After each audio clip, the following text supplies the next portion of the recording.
It's May 18th, 2020. This is Roqe.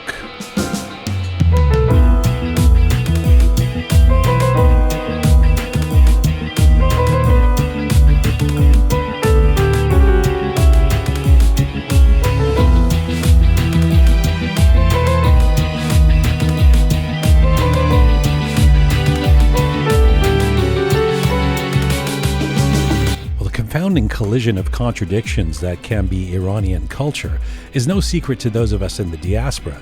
Chaotic and confusing, yes, but also like a magic superpower. A combination of progress and tradition, modernism and mysticism, cutting edge and classical. These are all qualities that are musically found in our featured guest today. Hamed Nikpay is a star vocalist, instrumentalist, and songwriter who has the voice and creative credentials to deserve his fame, but it's not all easy going. Hamed joins me for a candid chat about challenges, depression, and destiny.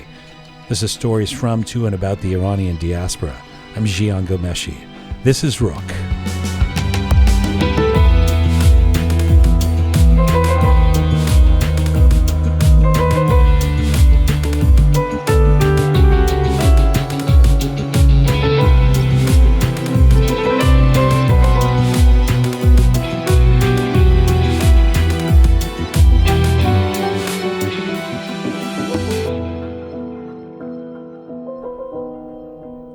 Hi there, welcome to episode number 10 of Roqe. Hope you're doing well. Hi Shaijan, chatori? Ali, good. I should mention that we've got some submissions from folks, from musicians and artists out there playing our theme song. A couple of weeks ago we put out this call for musicians who might be interested, who are listening, and hear our opening theme song, what you just heard there, and want to do their version of it on their instrument or however genre, whatever they do. And we've been starting to get some fun submissions. We'll play those for you on Thursday, as well as our letters of the week and some special guests we have on this Thursday. info@roqemedia.com, info@roqemedia.com is where to get in touch with us about anything, including your version of our theme song. I'm really excited about our special guest today, our feature guest. Let me start this introduction with a question, which is, why do so many significant Iranian artists and intellectuals now live and work overseas? Kind of an obvious question, but nonetheless, think about it. Bahram Beyzai lives in California, unlikely to ever move back to Iran. Kayhan Kalhor, a two-time Grammy nominee, is also living in the United States, as are Shirin Neshat and Reza Derakhshani. Mohsen Makhmalbaf, the renowned filmmaker, lives in Paris. Legendary author Abbas Maroufi lives in London. Parviz Tanavali, the master sculptor, lives in Vancouver. Mohsen Namju, the brilliant singer-songwriter artist, lives in New York. Ramin Jahanbegloo, the acclaimed philosopher, lives in Delhi. Nobel Peace Prize winner Shirin Ebadi lives in London, and Golshifteh Farahani calls Paris home. The list goes on and on. Well, decades of crisis in Iran, including the revolution, an 8-year war, significant limitations on freedom of speech, forced an intellectual migration during the last 4 decades, and the relocation of thousands of artists and thinkers to all over the globe. You likely know this. For many Iranian performing artists, Europe or North America or Australia, even Asia, became the destination, which proved both strange and opportune. And the impact these newcomers have on the culture of the Iranian diaspora and the Iranians living in Iran is massive. So many of them who were famous back in Iran had to face being unknown in their new home countries. And some have become extremely well known in their new home countries, but hardly exist for their compatriots living in Iran. And then some who were not well known in their country of Iran have become famous to Iranians while being in cultural exile. Which brings me to today's featured guest on this episode of Roqe. Take a listen to this.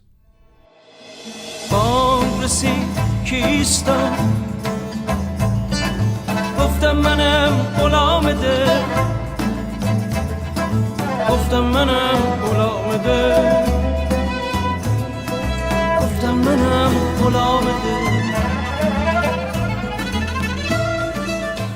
From 2011, Little taste of greetings to heart from my guest on this edition of Roqe. He is a Los Angeles-based fusion vocalist, multi-instrumentalist, and songwriter. He moved to the United States for good in 2005, where he has been a pioneering and experimental artist for over a decade. His music transcends all boundaries and genres and is an artful transformation of classical Persian melodies to soulful flamenco, mystical fusion of transcendental Sufi sounds with smooth jazz, and the masterly transition of folkloric Persian ballads to Latin beats, all laced with eloquent lyrics by revered Persian poets, ancient and contemporary. Hamed Nikpay is an acclaimed live performer and a TV star. He's performed all over the world and has released 5 albums to date. And right now, Hamed Nikpay joins me from Los Angeles, California. Hello, sir. Hello, hello. What a pleasure it is to finally do this. It's all mine, brother. Maybe, I mean, it's better if you're in person, but I'll take you on the phone if we have to do it this way. Fantastic, man. I'm so happy for the new show from you. For everybody knows about all hardworking in your life, and I'm honored to be one of your guests finally. After previous shows, I believe in the new ones, and I'm so glad I'm in one of your episodes. Thanks, my brother. That's very kind of you. How are you doing? If I were to ask you to describe Hamed Nikpay during a pandemic with quarantine and isolation, what would you say? Well, recently I'm a little worried about the future, but as a musician, mostly I work at home. So at the beginning, it was not that much change. But I have to tell, it makes me worried a little bit about the future of my work, about the life, about the world, and it's crazy. I mean, I know you're the kind of guy who always has a lot of projects going on, movie soundtracks, on-screen appearances, guest vocal recordings, but a fusion musical performer like yourself really, I would guess, seems to be about the live experience. So how freaked out are you about the current pause on any live concerts? Uh, a lot, actually. I have to say, when I see every single day, I see different friends, different musician, different country on my Facebook friends list or Instagram friends list. When I see the musician friends, they already started to perform online, sell the tickets online. When I saw one of my friends was a TV show host, and in his private life, he is a like TV state like the games, and I don't know what's the name actually. Um, and right now, I saw an interview. Two hosts from different show. They had a soccer game on the TV show, Yeah. and another guy was narrating the game. It's like a real soccer, and it was crazy. Makes me worried where we are going to. You know. I mean, this is people are improvising, right? They're trying to figure out how to Yeah. make this work.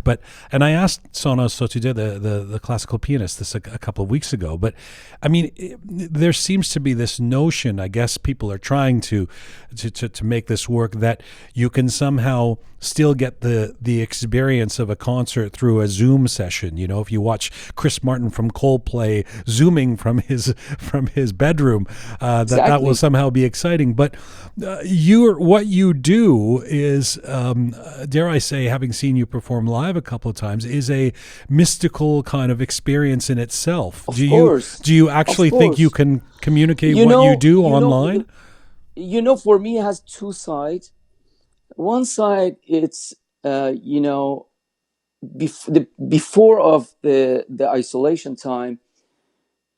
I think if you tell me why don't you do a live concert on Instagram or something, for sure over 80%, I could tell like, no man, I don't believe in that. I would love to feel the audience. Right. And that is the answer. Has two sides. One side, we miss the audience.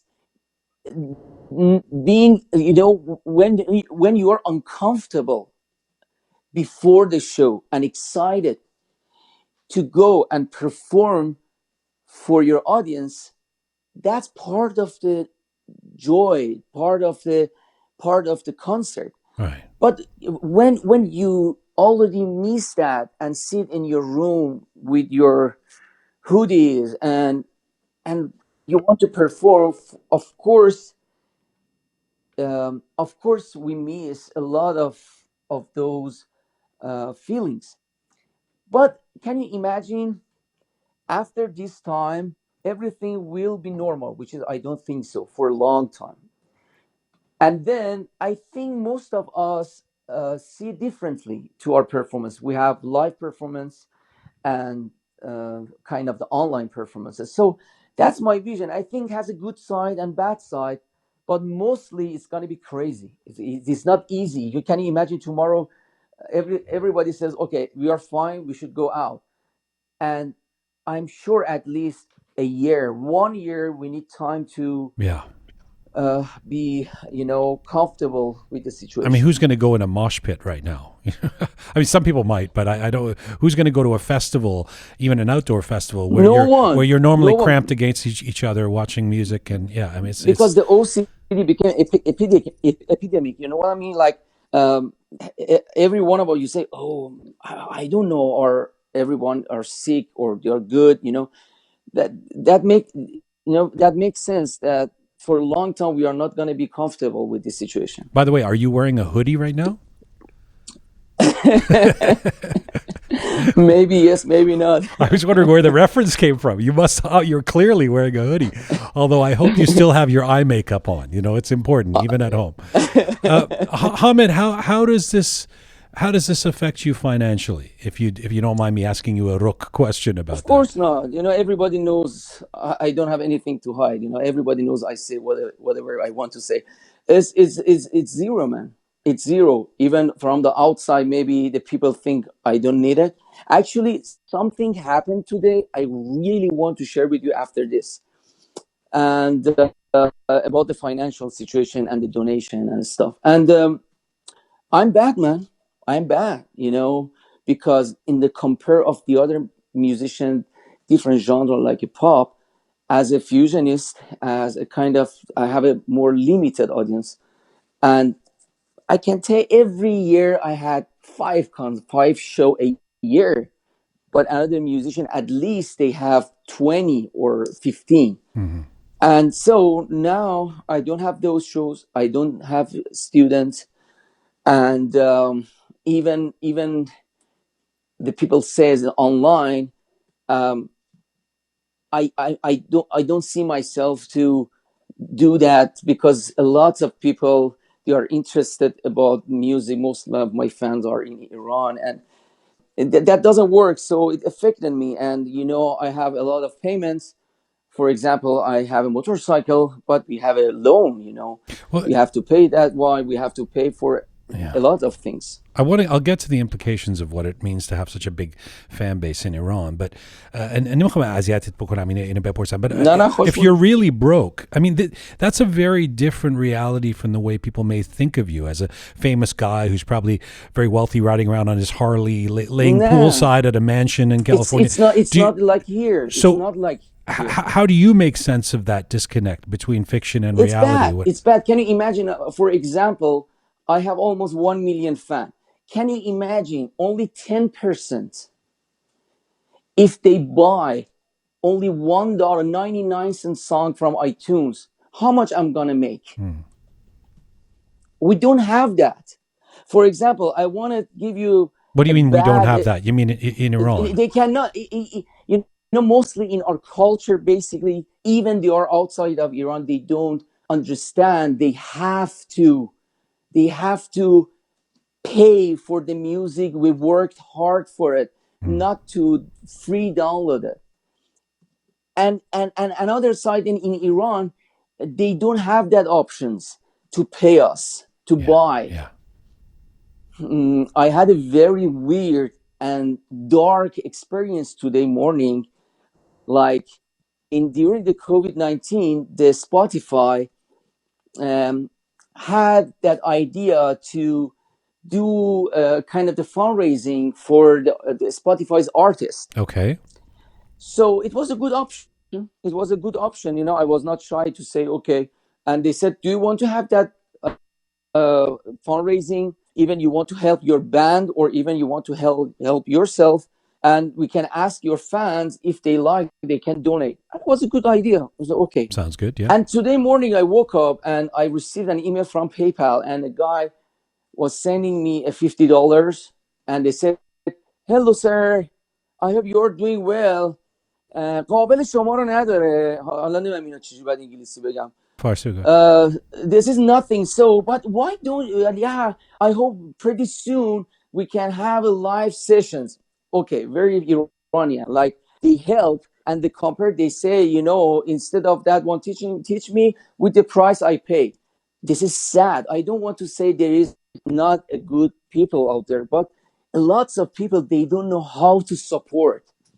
They don't understand. If they want to support, they don't have to mention. If they don't support, they don't think about they have to receive something. Right. You know what I mean? In contribution, or in this country, they don't mention. They just support.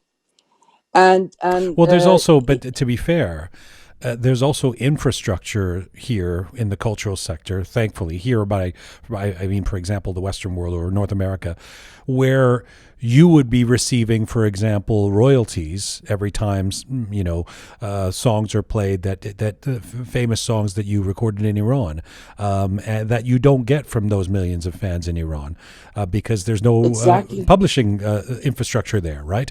So it's not even a comparable paradigm. I mean, there may be people here who don't know that they're supporting artists who are, because fortunately some of that infrastructure is here. Some would argue it's not enough, but it does work here. So Hamid, I mean, that couldn't have felt good. And you also don't want to feel like you're someone begging from your fans.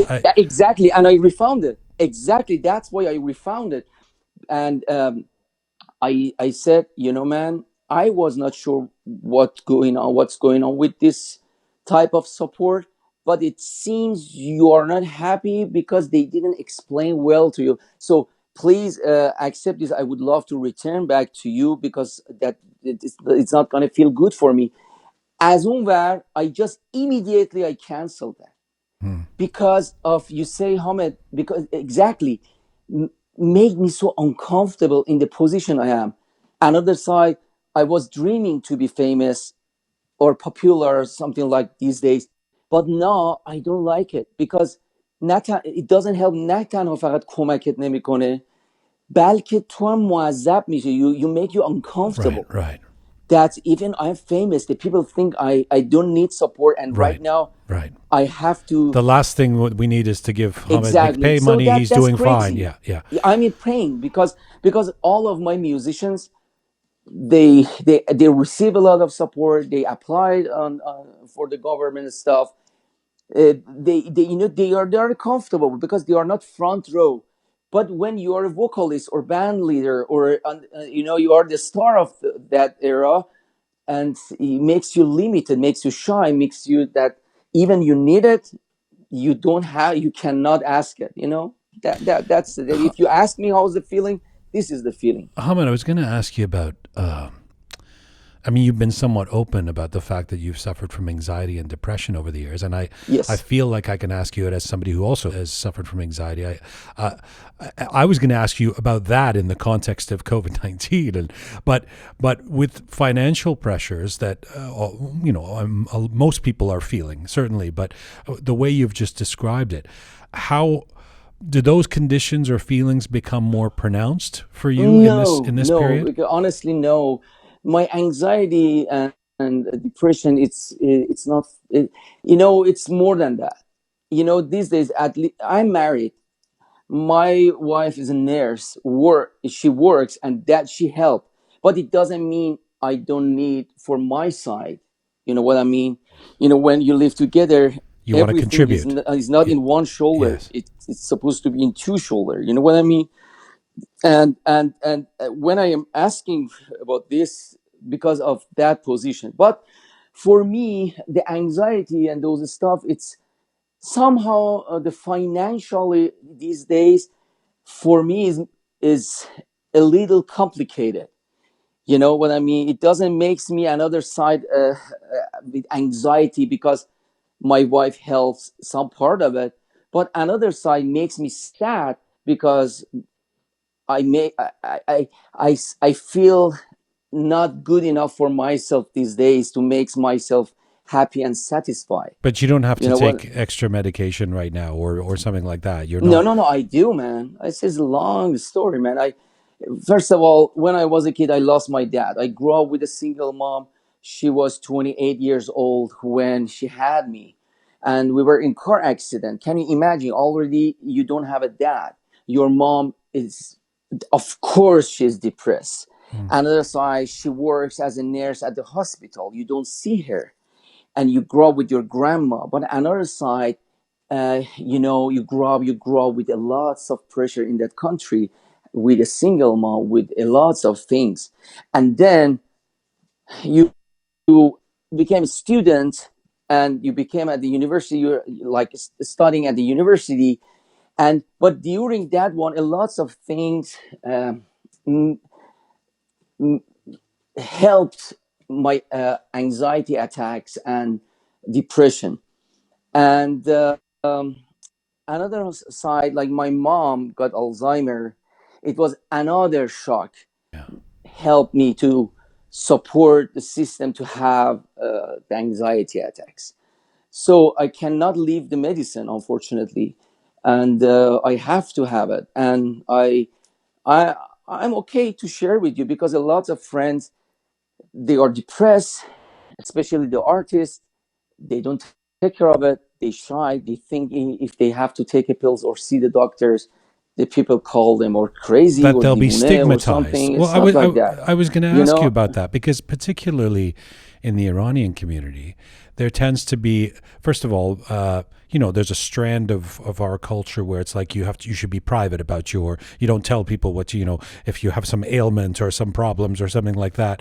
And then the second part of it is that, yeah, I mean, globally, I mean, thankfully this is getting better, but there has been stigma around depression or it is, anxiety, still that somebody is. will see you as some lesser version of yourself if you're candid about it. So tell me about making that decision to be Roqe about that.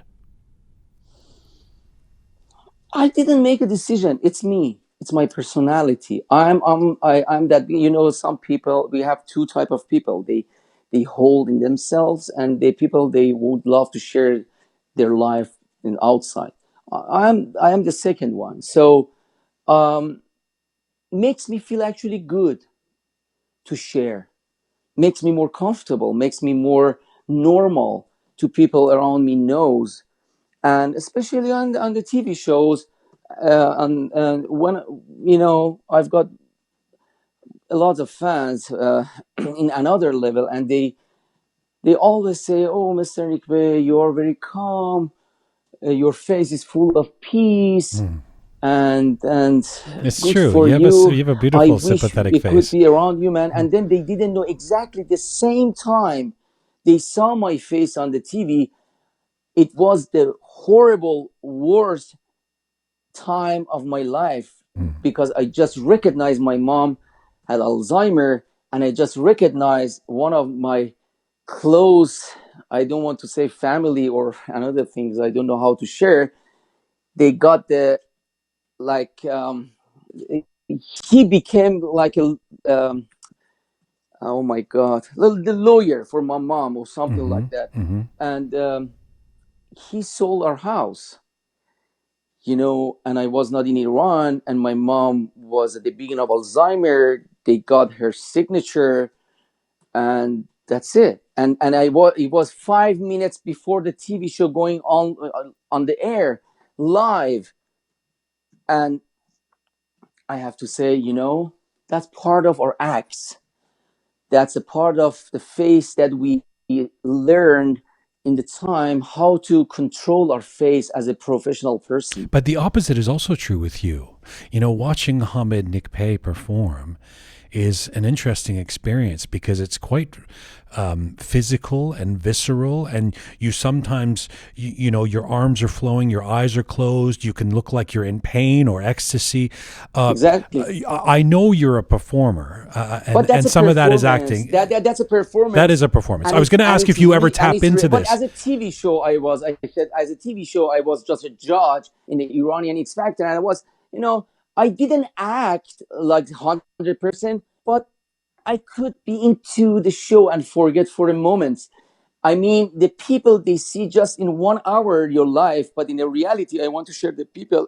All of us, we are the same. But Hamid, when you're singing, are there moments when you think about your mother or you think about difficult things and tap into that? Hold on a second. Hello. Hey, man, that's okay. Yeah, I'm the phone man in the interview. Oh, man. Thank you, boss. You too. Okay, sorry about that. It was a drive-through or something? And the UPS, and if you don't take it, they are gonna go back, and then you have to no problem. keep tracking. So Okay. anyway, where we are? I was asking if there's ever times when we see your eyes closed, when you are performing, that you are actually channeling some of the dark stuff from your past. Exactly. That's what I told you. So it's not acting. Performance in the show.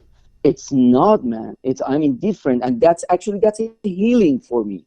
When I'm on the stage in that area, I'm in different journey. I forget a lot of things in my life. I'm disconnected. I'm connected with different part of this world, and that's a relief. I love that moment. That's what I'm missing these days. Hamid, you mentioned your childhood a few moments ago. Let's go back to, I really hope to do this comprehensively in person sometime soon. But for this interview, let's just go back to how this began for you and the music. The story goes that you were singing and playing instruments since the age of 7 in Tehran. Is that true?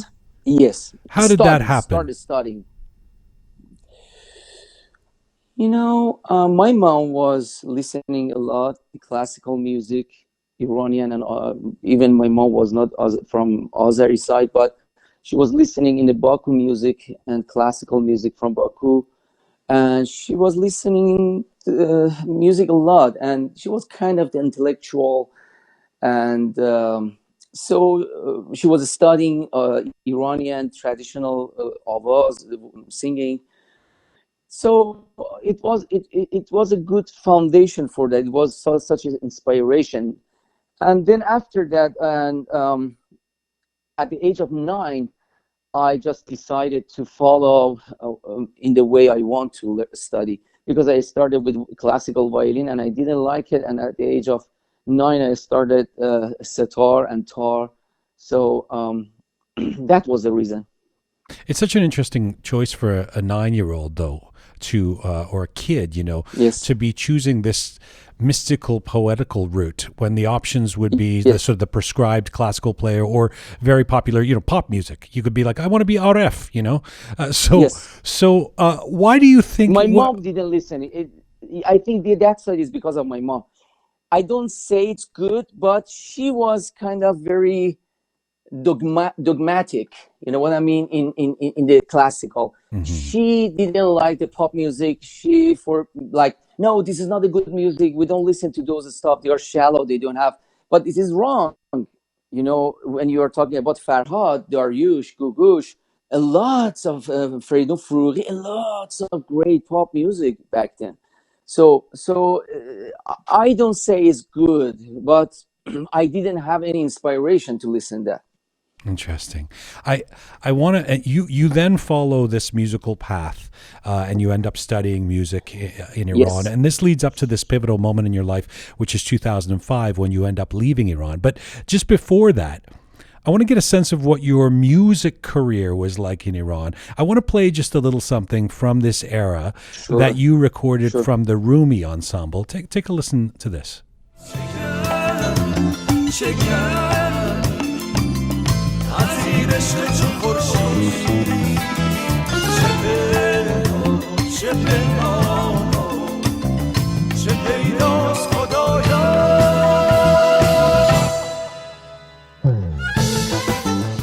So that's a little bit of Hamed Nikpay with Yeah. the Rumi Ensemble. This is still in Yes. Iran, pre-2005. What can you tell me Yes. about that time? That. Thanks for choosing that. I'm assuming the Shaya or you they listen to that album. And basically, we were kind of the first. I was kind of the first and second generation of the fusion music that was more uh, clear in those days, and a lot of critic around it. But if you're asking me, like, I don't know, your exactly question is like, you want me to tell you about what happened those days No, and it's. what kind of music I was working? I don't know. I guess you're right. It was a vague question, and let me Yeah. rephrase it.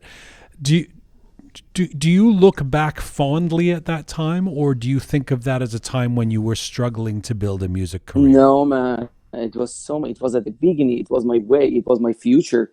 I just met the group and like that called Avije. They were the first. I can say they were the first instrumental fusion music after the revolution that they became famous. And but they didn't have a vocalist. So a few years later, after they started that band, some of them they left the band. So some of them, Pedram Derakhshani was one of the main one, started band that called Rumi. So I became one of the songwriter and vocalists on that band, and Yes. it was so amazing for me as a monotone musician playing guitar, and then I feel the harmony, I feel the bass line, I'm studying how to hear a lots of noise and voice, but how I can not losing the main line, and it was very surreal for me. So definitely was a great time for me. So, if it was a great time, the music career or this period is a positive one for you. What leads you to want, or perhaps to need, to leave Iran in 2005? Few things. The most of them competition was not beautiful in Iran. Judgment of the talents for the talents was not good. What was not good examples. And I was young, I was green, and I was working with the other musicians, no confidence. And the other musicians, they were supporting at the same time. I was afraid of them, like, and sometimes outside, a lot of musicians, they knows when you want to work, instead of creating the music, you have to be worried if some people talk back about you, if some people make a problem in the way of you and the success. You know what I mean? Hmm. And if you spend that energy to control that negative energy around you, you lose a lots of opportunity for creating. You know what I mean? And And you felt a lot of that at that point. a lot, man, a lot. And when Well, what's you're an young, when example you of don't that? have, What is that? what's that? What's an example of that? So many, man. Like, I know in around the world, a lot of that. Maybe it's in any job. Like a dentist, they have a surgeon, they have a lawyers, musician. I know, but at least if you have that negative competition, you have the option that you find your own way. Hmm. In Iran, it's only one way. There is no two way. It's a fame and connection and a mafia. But here you can be independent, 100%. You can, of course, if you want to go like a Rolling Stone level, of course not. But you can have your own if you want. And also, I want to study. I want to learn more. So I I left Iran to Europe and the other countries, Central Asia, and then I ended up here. And after a few months, I started to perform, and it was very difficult because I was so lonely. There was not any friend musician to count on them. You know what I mean? Did you when you left and you go to Europe and then you end up in Palo Alto, California, and you're feeling Yeah. lonely?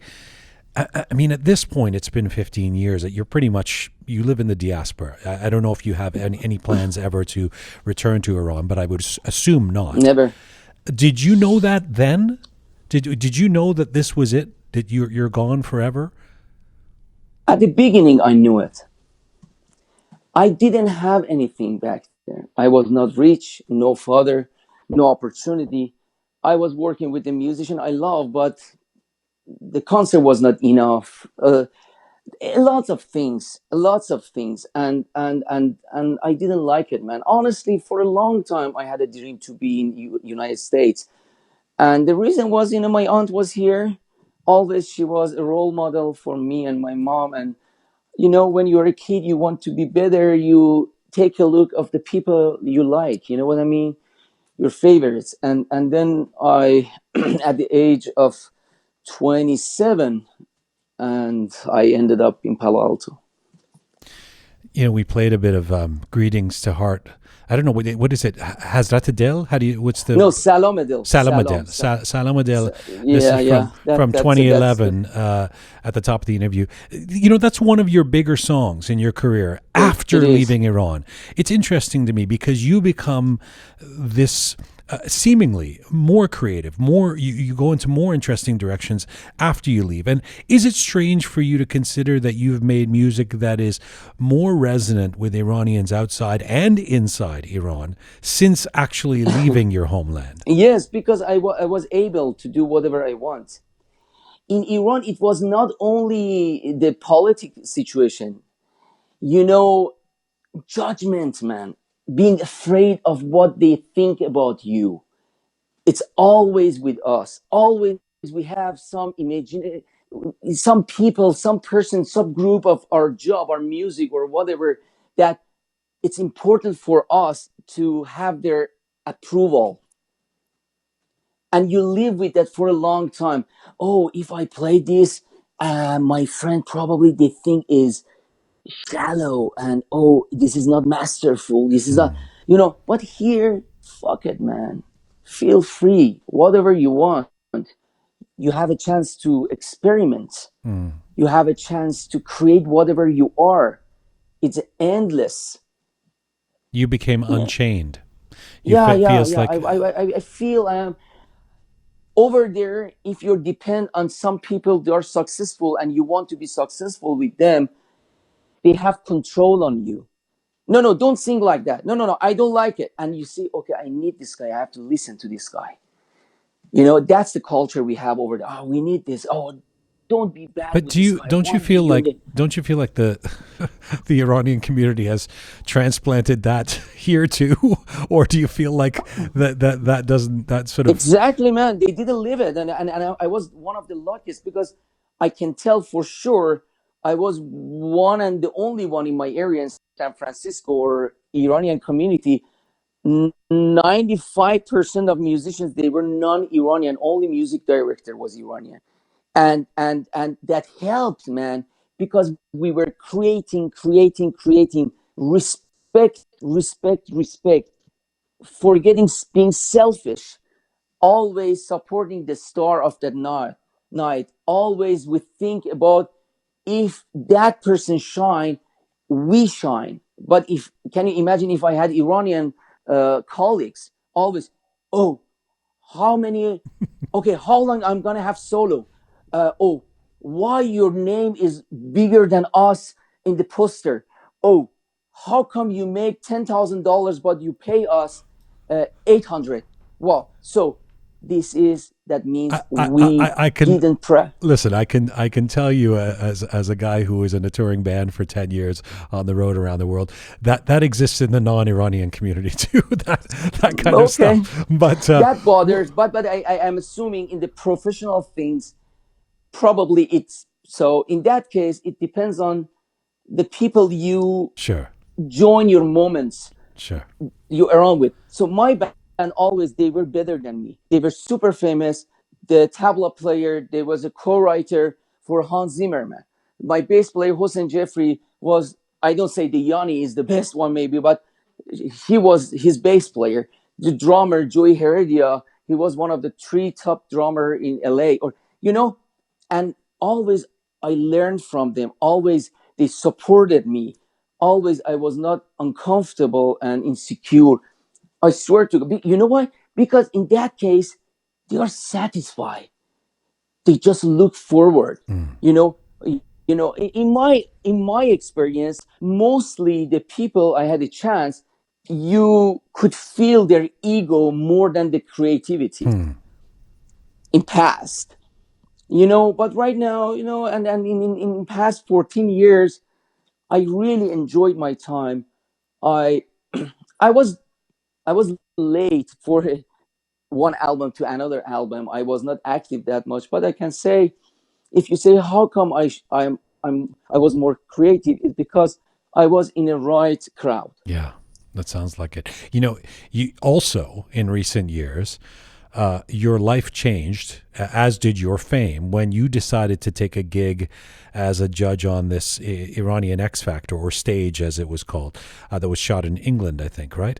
So, in fact, you've told me before that you basically can categorize your career in before and after stage, since it had such an impact on you becoming a household name. And I'm sure there's people who see that this interview is going to be on, or listening right now, who go, "Oh, the guy from X Factor, Hamid Nikpay." Yep. Tell me why you decided to do that show. I didn't want it. I didn't want it, man. I'm a corner guy. I like privacy. I like I want to be in my zone. So, uh, but even like that, I had an opportunity with me to shine based on the time. You know what I mean?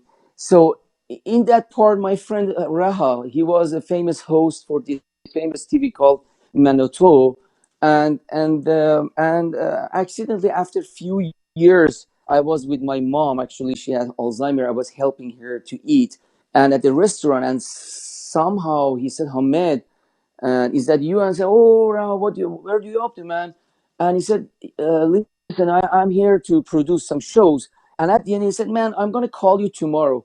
And then he mentioned this show, and I said, "Man, I don't feel I'm the producer in that level of the work. Hmm. I'm a little lazy for that. Also, I'm an analog guy. If you want me to produce 12 songs per week, I have to be a pianist with a mini controller, and then I can come up with that. I'm an analog guy. I write on the paper, and and I don't think I can have the time to hire the people to play this instrument, that instrument." He said, "Man, it's not about that. You can ask for help or anything. We want your personality, your character." I said, "Man, behind the scene, if I'm a funny guy or something, it doesn't mean I can be on this." So anyway, I didn't accept, and he pushed me, so I accepted, and my father was not famous like the other colleagues, or I was not that famous as a pop artist or Right. public figure. Right.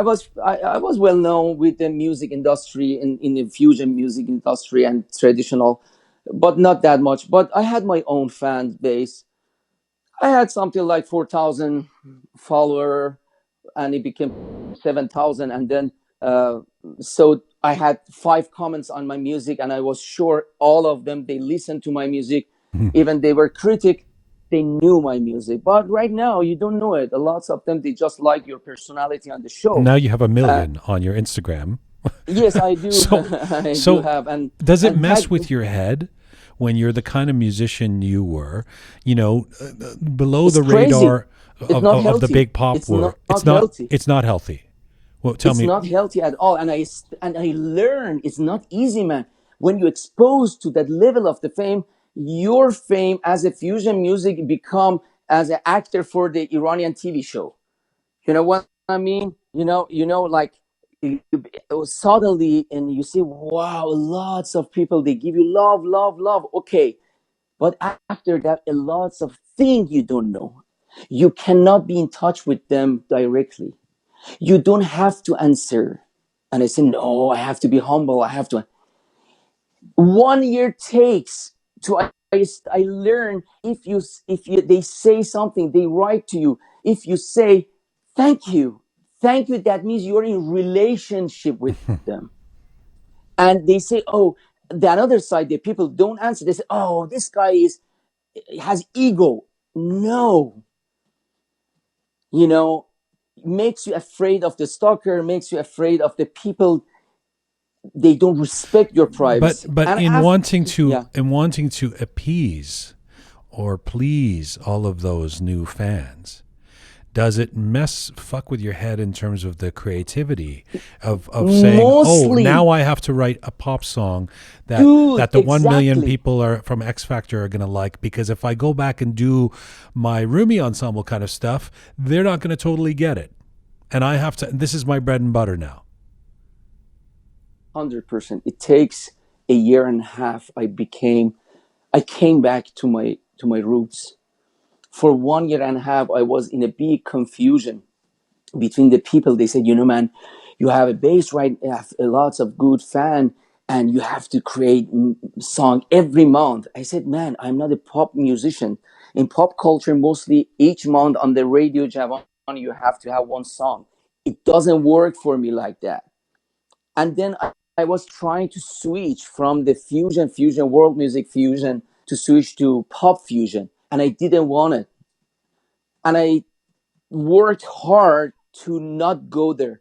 I was close with some couple single song, and it was so popular. And then I came back. I switched back, It's not worth it to you. And then I made Mimi Ram, which is a kind of the new age kind of fusion, very minimal pop. And then recently I changed my genre to the funk music. I'm producing and different songs. So I'm good right now. Let me get back to that. Try and think of an example of a pop act that is not, it's not your cup of tea in terms of what the kind of music you would make. I don't want to throw any. I don't say it's bad. I know you don't. But let's say let's not make it Iranian. Let's say ABBA, or something. Exactly. If someone came to you right now. Are you saying that if somebody came to you right now and said, Hamid Nikpay, I'll give you $5 million to record "The Winner Takes It All" by ABBA. It's going to be a pop song. You're going to have to dress up in a nice outfit for the pop audience and look like this certain way but $5 million. What do you do? Definitely, even they offer $100,000. Even they say $50,000 in that situation. I would say probably, but I'm sure. But I'm sure that I will do my touch to at least save some of my signatures on it. Okay. And then I ask, but in a real time, the thing that you mentioned was so important and so true was those days I was confused. Makes you so confused that you want to keep your fans happy. This is not healthy. This is not healthy. You have to be yourself, and they have to adjust and they have to choose. They like you because of your music, your genre. And it's not easy to feel yourself. And takes month and month for me. And right now I'm cool.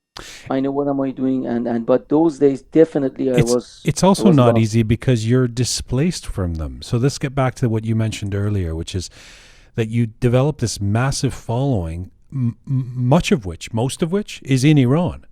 Yep. So that's got to feel good, but it's odd at the same time because you don't always have direct access to the place where you're most popular. Yes. So tell me about that contradiction. Basically, God bless social media, and sometimes down with social media. So, but the social media makes it more easier these days, and so they can be in touch with you more than before. You can have your own show online. You can have your performance online that we talked. But for me, honestly, the opportunity for me is more, my problem is more financially. You know what I mean? Like they say, I work hard for this kind of, what this large number of the fan to have a better financial lifestyle. I don't say I'm a materialistic person. I don't say money, money, Of money. course. I'm Yeah. just sharing with you the reality of the problems and good things to be in the situation I am. You know, you talked a couple of minutes ago about moving in different directions, funk and different new arenas of musical styles. You make these interesting music decisions. Last year, you recorded a song with a popular Persian hip hop artist. Let me just play a bit of this for the audience. Take a listen to Sure, this. sure.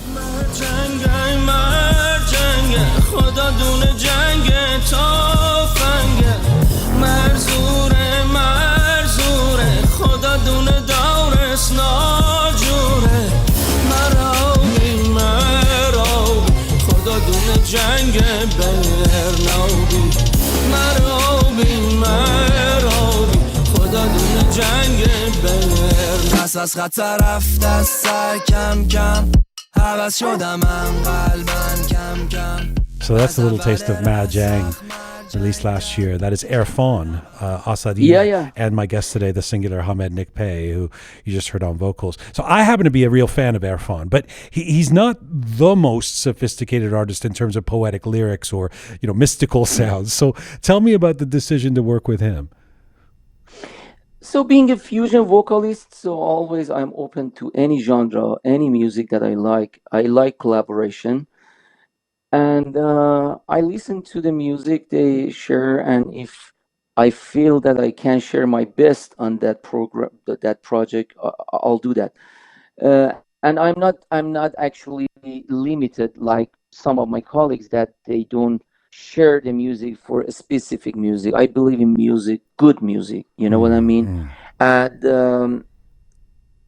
And he came up to me with a DJ, and he's a very talented Asadi, and um, he played the song. He used a sample of this Bakhtiyari, the nomads of Iran. Yes. And he played that, but he used the wrong part of it. So middle of the meaning of that line, he cut it and he used it. And I said, you know what? This idea is beautiful, but you cannot cut in half whenever you like. So you have to use the whole part. Also, the singer of this song is still alive, and I rather to sing it for you, to tell you use this, and then you want me to improvise in the middle of the song. So, and they said you can sing Lori or Bakhtiyari, and the musician, they know it's not easy when you are not that part of Iran to sing exactly like them. But I tried, and it seems they liked it, and that's it. That's a So story. they don't. So when you do, because you do a lot of these kind of. I mean, I was watching you, for example, doing your interpretation or version of Hallelujah, Leonard Cohen's famous piece. Yeah, with Yasmin Levy. Correct. And the way you, I was curious about whether that's prescribed, whether anybody ever tells you where they want you to go vocally, or if that's always just Hamed Nikpay. That's always me, and I'm an improviser. My specialty is to improvise. I work a lot. I have practice in my life, and I have got to do that. I don't need practice to do that. I share my moments immediately. I don't create. I don't design. I don't. You know what I mean? So Yasmin Levy, is one of the best world singer world music from Israel. And this song, this version of Hallelujah, it's not from me, it's from her. And I was looking for a lyrics that I can fit in. So Shafi Katkani, I found it. And thank God I could match that lyrics with the music. If you were here right now, I would like pull out a guitar and say, okay, let's go and do some improvisation. And it occurs to me, you're both, I'm going to make you both very uncomfortable probably with this, but Shaya from Dang Show, of course, and now happily a member of our Roqe team here too, is happily for us, that is on the other side of the glass. So I want Shaya to send you some music, and then you improvise on top of it, and then we'll play it on the show. Anytime, bro. Will you do that, Shaya? Yeah, that would be my pleasure if Hamed, if I can collaborate with Hamed in anything. Thank you, man. Yeah, that would be Pleasure my is all mine, man. No pressure. It doesn't have to be a big fancy recording, you know. No, man. Shoot me some E minor or A minor D, whatever. All right, we'll try and hook that up. Let me ask you before I let you go, Hamid. It's Sure, man. it's such a pleasure to talk to you. Your candidness, man. your openness is so refreshing and beautiful, and I think people really appreciate that about you. If we've talked about so many dark things in this interview, from depression to COVID-19 to dealing with issues around competition, etc. Sure. What would you say makes you happiest these days? Happy myself, or you want me some advice or suggestion? No, or happy yourself. What makes Hamid Nikpay happy? Finish my late homeworks, unfinished homeworks. I had a lot of project that I didn't have enough time based on my speed, and because I have ADD, and so I can focus easily. A lot of musicians, they have it.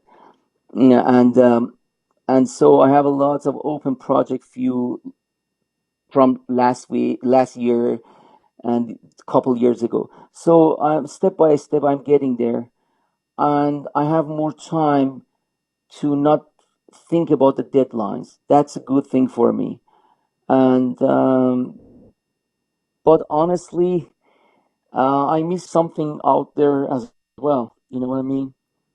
Yeah. Listen, man, I want to go out on a song that there were so many options with you, but this one, because it was just so recent as well. It was released, in fact, this past month. This is another collaboration, this time with our talented friend from here in Toronto, Mehran Aminian. Which with a spectacular video. Where were you guys? You were in I know if you want to make a video clip in Toronto or here, probably you're gonna spend the money that we can travel in different country with a better quality and option of creativity with a videographer from Iran. And we calculated, and the money was fit with his budget, and because I used to go to Georgia, the country. Oh, it's Georgia. And I asked my friend to came over. Very creative team. Tbilisi? That's it, man. Yeah. I was wondering, because I'm watching it thinking, is this a green screen? Like, have they done this through computer? Because it's so incredible, the vista of the mountains while you guys sing this song. They were all real. Only the part that my wife was an actress, so she jumped in the glass. Yes. That was the kind of the effect and something they came up. But the other, or the fire on the stairs at the beginning, they put over there. But most of it, they were real, man. They were real with the drone, and he is very talented. He's from north of Iran, very small village in Iran, but he is self-taught, so that's it, man. It's such a pleasure talking to you. Stay safe, stay sane, stay mizun, and I can't wait to see you in person once all of this pandemic stuff is done. Thank you so much. Merci à شما. Merci à شما. Thanks for giving me this opportunity. And it's an honor. It's an honor for us and a pleasure. Conversation was not too detailed and boring, and I enjoyed it. I enjoyed sharing with you my private life. Thank you, my brother. You take care of yourself, okay? Sure. Take care, man. Bye-bye. Have a good evening. Bye-bye. Singer, songwriter, musical artist, performer, Hamid Nikpay. He joined me from Los Angeles, California today.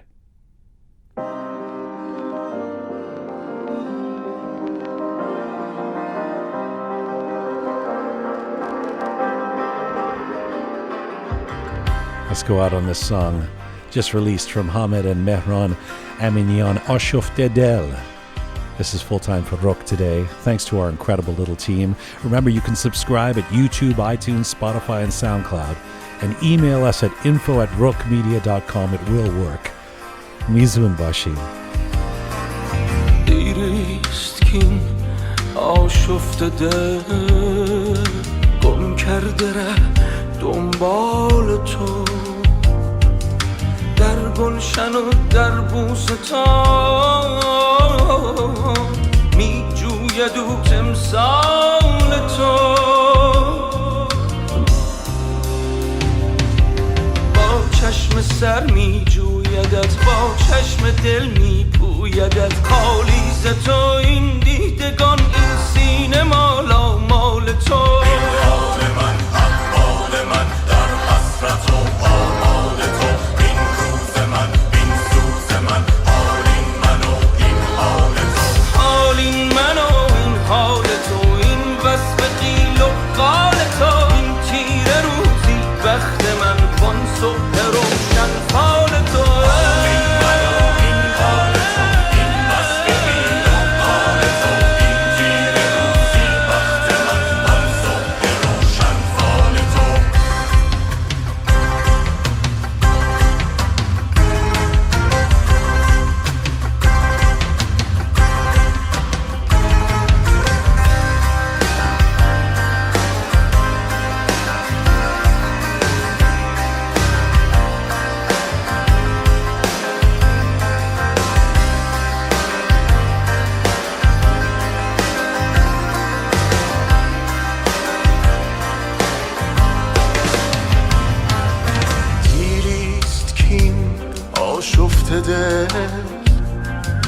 گم کرده ره دنبال تو در گلشن و در بوستان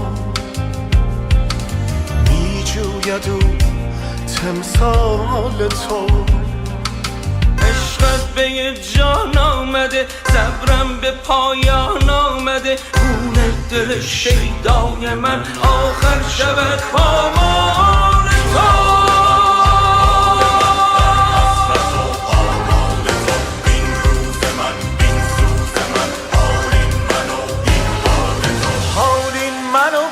حال تو این وصف قیل و قال تو این تیره روزی بخت من وان صبح روشن فال تو حالین من و